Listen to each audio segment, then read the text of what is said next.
Welcome in, everyone. Ready to dive into a classic. Always up for a good deep dive, especially with a classic like this. We're tackling Virginia Woolf's A Room of One's Own today, but trust me, this isn't your typical literary Oh, analysis. I completely agree. This is about so much more than just dissecting a text. Exactly. We're digging into those often overlooked but incredibly powerful forces that shape creativity, things like money, freedom, societal expectations. It's amazing how relevant Woolf's insights still are almost a century later. Absolutely. And what makes A Room of One's Own so captivating is how she weaves these profound arguments into this really engaging narrative. You're practically strolling through these idyllic landscapes, these hallowed halls of academia, right alongside Woolf, piecing together this puzzle of women and writing.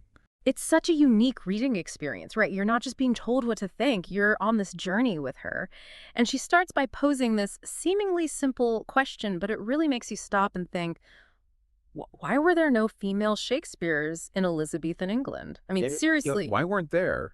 it's brilliant because on the surface, it might sound like she's suggesting women lack some inherent creative ability, but that's not it at all. Instead, she just meticulously breaks down the historical context, highlighting all those systemic barriers that stood in their way. Like she even creates this fictional sister for Shakespeare, equally gifted, to illustrate just how drastically different their lives would have been. Oh, tell me about it. It's heartbreaking, right? You've got Shakespeare soaking up the world, honing his craft, while his sister's stuck at home, her talents completely stifled. It's just this stark reminder of just how limited options were for women back then. It really highlights the invisible forces that shape destiny, doesn't it? Absolutely. And that leads us to what I think is one of Woolf's most bold and still so relevant today claims that financial independence is absolutely essential for women's creative expression. It makes you think, how many times have you felt that itch, that urge to pursue some passion project, write that novel, explore some new skill, but then life just gets in the way. And that's exactly the kind of constraint that Woolf's arguing women have faced for centuries. Couldn't agree more. And to really hammer this point home, she gets surprisingly personal. Like, she talks about how inheriting money from an aunt completely transformed her own life and her ability to work. Suddenly, she had the time, the space to write without constantly stressing about making ends meet. It makes this kind of abstract idea so concrete and relatable. It's like that feeling when you finally pay off a huge debt, suddenly there's this weight off your shoulders and you actually have the mental space, the freedom to think bigger, bolder. Wolf experienced that on a whole other level. Absolutely. And we have to remember, for centuries, women had virtually no legal or social standing. Forget owning property. They couldn't even control their own earnings. Imagine trying to achieve any sort of autonomy, let alone the kind needed to dedicate yourself to creative pursuits. Wolf's inheritance becomes this powerful symbol for how deeply material circumstances impacted a woman's ability to create. Yeah, it's like she's saying, look, I'm living proof that when you remove these barriers, amazing things can happen. Which leads us to another really thought-provoking concept, what Wolf calls the looking glass effect. Basically, she's suggesting that historically men often viewed women as like reflections of themselves, mirrors that inflated their own importance. Exactly. It's not even necessarily about malicious intent or anything, but rather it's this ingrained societal blind spot that profoundly limited women's options and how they were perceived. Right, like imagine being trapped in a funhouse mirror, your image constantly distorted by someone else's perception. You're not seen for who you truly are, but for how you reflect their world. That's what so many women were up against. And to really get a handle on this whole thing about perception and opportunity, Woolf takes us on this like whirlwind tour through the lives of all these incredible women writers who came before her. It's like a who's who of literary rebels. Totally. So we meet Lady Winchelsea, right? Dealing with all these expectations piled on her because of her social status, but still pouring her heart into her poetry. And then there's Aphra Behn. Talk about fearless, carving out her own space in this male-dominated world of playwriting. Oh, and of course, we can't forget the Bronte sisters. I mean, talk about pushing boundaries. Each of them navigating a world that was, like, deeply skeptical of female genius, and yet they created these enduring masterpieces. Each of them chipping away at those barriers, proving that brilliance can bloom even in the most restrictive environments. Exactly. And this is where we meet this really intriguing character, the fictional novelist Mary Carmichael. Ah, yes. Mary Carmichael. She represents this whole new wave of women writers. Right. Pushing those boundaries even further, experimenting with style in ways their predecessors couldn't have even dreamed of. It's like Woolf saying, look how far we've come, but we're not done yet. There's this really interesting tension there, this sense of both hope and caution in how Woolf portrays Mary Carmichael. She sees the immense potential, but she's also keenly aware of those lingering inequalities that continue to shape how women write. Yeah, it's like inheriting this amazing old house, right? Full Mhm. of potential, but there's still work to do, renovations needed. Totally. And speaking of foundations, one of the things that always strikes me is that contrast in the essay between those opulent, male-dominated spaces of Oxford and then the much simpler, almost austere environment of the women's college, Furnham. Oh, that's such a powerful juxtaposition, right? It's like you've got these grand buildings at Oxford, libraries overflowing with books, state-of-the-art labs, and it just screams of centuries of wealth and privilege. And then you compare that to the women's college, just scraping by. Serving meals on chipped plates because they can barely afford new ones. It's such a stark reminder of just how uneven the playing field really was, and in many ways still is. Absolutely. And Woolf doesn't just tell you about it, she makes you feel it.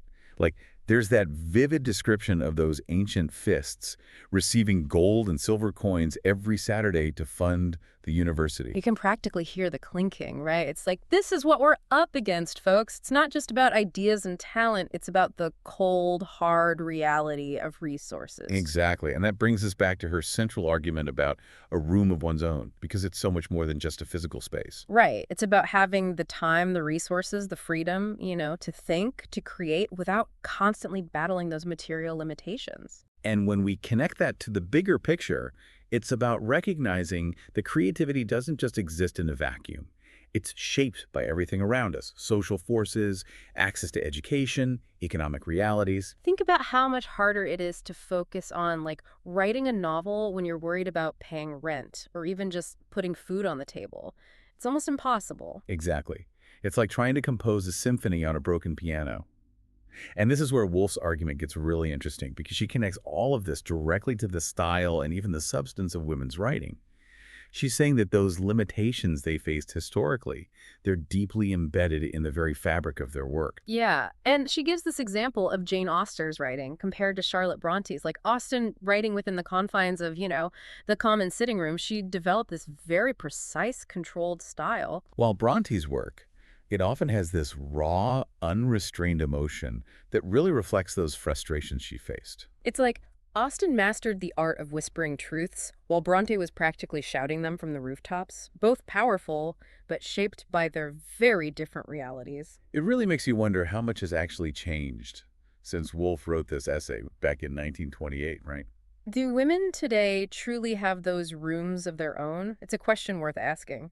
And it's more than just the big picture stuff. It's how Woolf weaves in these everyday moments, these little observations that really make it hit home. Like she talks about this humming noise that she says just vanished from conversations after World War One. Oh yeah, it's such a small detail, but so powerful, you know? It really speaks to this like collective sense of disillusionment, right? Like a loss of innocence. Especially for women, right? Yeah. Who had really invested so much hope in things like education, progress, and then bam, the horrors of war just shattered those illusions. Yeah, exactly. It's like the very air changed, became heavy with everything they'd experienced. And it makes you think, right, how those unspoken anxieties, how did they seep into their writing, their art, their way of seeing the world? Just like this undercurrent, influencing everything, even if you're not aware of it. Totally. And it really underscores Woolf's point about how external events like war, social upheavals, economic shifts, they all impact our creativity, whether we realize it or not. Absolutely. Speaking of influences, there's this other part in the essay that I just love because it's hilarious and insightful at the same time.